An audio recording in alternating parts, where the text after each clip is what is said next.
Welcome back, Ballroom Dance friends. Today is a part 3 video responding to a question one of our Ballroom Dance friends asked in the comments. And Mananana asked, hello, do you know if there's a difference between competitions in Europe and the United States? And the answer is, heck yeah, there's a lot different. And that's why I'm doing so many videos on it. So let's get to it. If you missed part 2, I'll link to that below in the description, okay? Okay, so next up, in my opinion, due to the proximity, meaning Europe is just much more compact than the United States, it's cheaper and faster and more readily accessible time-wise to travel from comp to comp, okay? And there are more comps within driving distance of any single competitor. So I do feel this might be a little bit of a downside if you're a competitor in the United States or perhaps a larger country like China or Russia, where you just have this huge geographical expanse, of land and then people all over the place. So it does make it a little cost and time prohibitive to do all those major events, okay?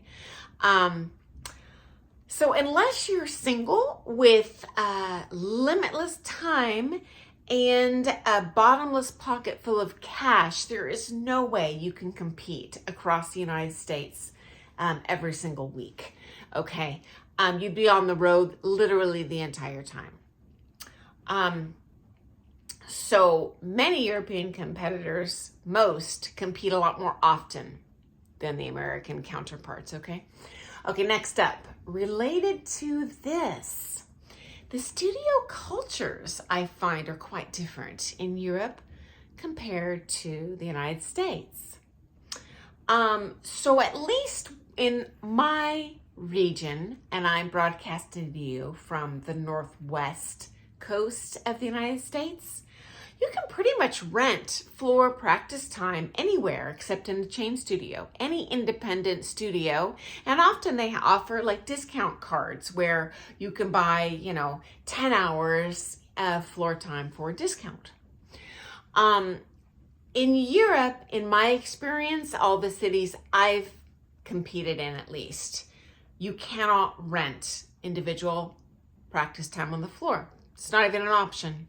And they're so closed, so to speak, that you can't even go out there before your lesson and warm up. You need to sit in reception, put your shoes on out there. The couple before you walks out with your coach, and then you may walk in. And my feeling is that they're just trying to make sure competitors don't skeeve off each other's private lessons and figure out what their strengths and weaknesses are or learn kind of unfairly for a time someone else is paying for. This is just my guess. I don't know that for a fact, guys. Okay, I'm just going based off what I've seen. Now, there are some studios like Cheam in London that do offer regularly scheduled comp rounds, at least right before the major competitions. And so that means you would pay essentially a floor fee to go in that night. It's not a lesson.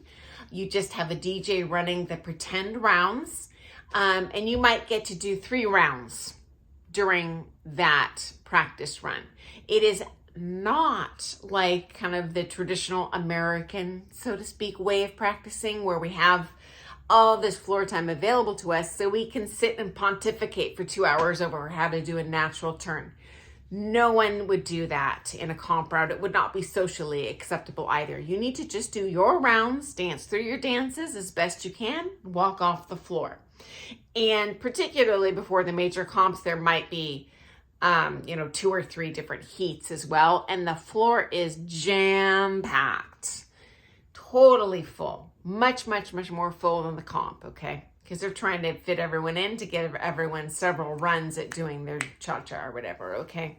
And at Cheam, they run the standard rounds, I believe that first hour, and then the Latin rounds that second hour, if memory serves me correctly. So I personally love this, guys. I think we can fritter a lot of time away as competitors in our practice, just arguing about things. And I love just throwing it down and athletically, and honestly, more important, since mentally doing that complete round and not getting that mental health break of being able to stop. I think this yields great results in competition. So if you do have the opportunity to attend a major European comp early, see if there are comp rounds available in that city for you, okay? If you ask your more experienced competitor friends who've competed there before many times, they'll be able to kind of send you in the right direction, okay?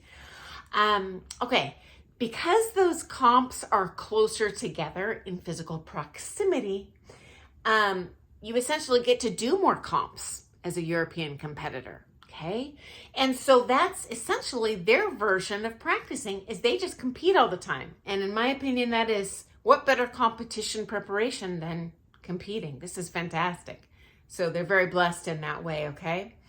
Okay, next up, because these comps are closer together and they're more accessible, the attendance is, in my experience, usually better than the United States, okay? They just get more competitors.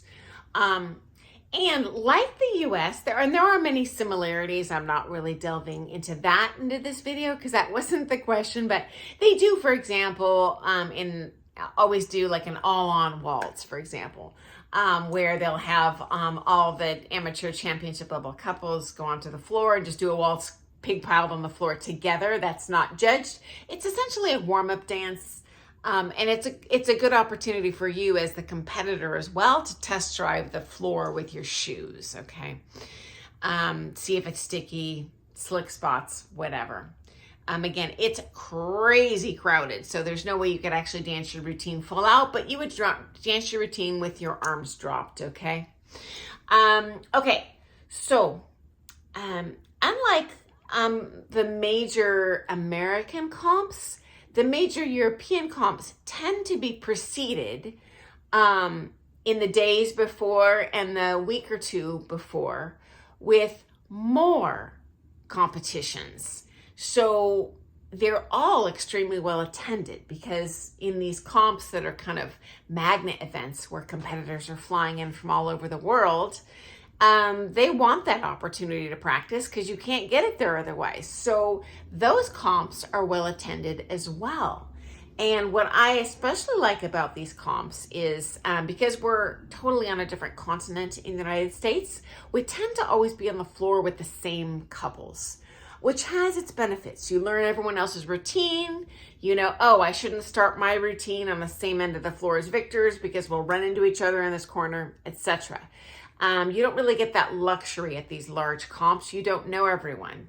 Many of them you've never even been on the comp floor previously with, especially when there's many heats, because you might have competed technically against them 10 times, but just never ended up on the floor the same time. So anyway, those comps preceding the major comp, it's a nice opportunity, to just warm up mentally, physically, but really more so mentally. And also to get that practice time and to test drive, okay, how are my routines going to collide with other couples? And then I can position myself more effectively in that major comp I'm really focused on, okay? Okay, next up, the Open to the World Championships are hosted that week before, meaning just days before in Blackpool. And this is interesting. That comp is hosted at the Blackpool Tower. The Tower Ballroom is where they used to hold the Blackpool Dance Festival. And random note, that is the most gorgeous ballroom I have ever seen in my entire life, guys. It's a visually stunning spectacle. It's gorgeous. Anyway, they still do run a comp there before Blackpool. Highly recommend it if you can get there in time for that. You're going to have a ton of cross-pollination and all the players that are going to Blackpool because they're using that comp for a warm-up, friends. Now, Sammy Stopford started that comp years ago. He no longer runs it, but it's still a great comp, beautiful ballroom, great warm-up for Blackpool. And you kind of get to have that old-school Blackpool experience like they had 60 years ago, you know. Now, these days, Blackpool is hosted up the street. I mean, literally walking distance at the Winter Gardens in the Empress Ballroom at the Winter Gardens. And they do have a couple different ballrooms in the Winter Gardens, okay? Unfortunately, the Blackpool Dance Festival, which is what we all refer to cumulatively as Blackpool, that just outgrew the Tower Ballroom, though the Tower Ballroom is huge. So once again, I'm over my 10-minute mark. I have more differences I'd love to share about European comps versus American. But that was an awesome question. I would have never thought about sharing that with you if you hadn't asked. And I'm hoping this might be interesting to other people too. So friends, if you have a question about kind of ballroom dance culture, competition, social dancing, fashion, you name it, maybe a question you're embarrassed to ask your teacher, hey, I'll give you the 411.